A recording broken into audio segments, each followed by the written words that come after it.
છોટાઉદેપુરના સંખેડામાં મેઘરાજાએ તોફાની બેટિંગ કરી।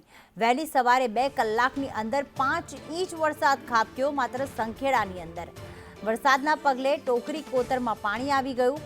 સંખેડા હાંડોદ રોડ ઉપર પાણી ભરાઈ ગયું હતું। સંખેડા હાંડોદ રોડ અવરજવર માટે બંધ કરવામાં આવ્યો છે, કારણ કે 2 કલાકની અંદર 5 ઇંચ જેટલો વરસાદ ખાબક્યો। તોફાની બેટિંગ કરી મેઘરાજાએ અને જેના જ કારણે સંખેડા હાંડોદ રોડ અવરજવર માટે બંધ કરવામાં આવ્યો છે। સંજય, કેટલા વાગ્યા વરસાદની શરૂઆત થઈ હતી અને અત્યારે કયા કયા રસ્તા છે જે વરસાદથી પ્રભાવિત થયા છે અને બંધ કરવામાં આવ્યા છે અવરજવર માટે?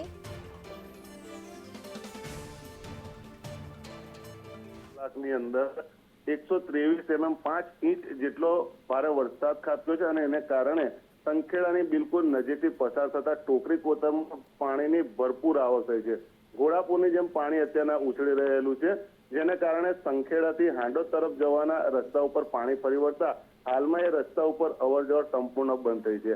આ સિવાય સંખેડાથી બંગલી તરફ જવાનો જે રસ્તો છે એની ઉપર પણ પાણી ફરી વળ્યું છે અને એને કારણે સંખેડાથી બંગલી તરફ જવાનો રસ્તો પણ બંધ થયો છે। આભાર સંજય તમામ માહિતી માટે।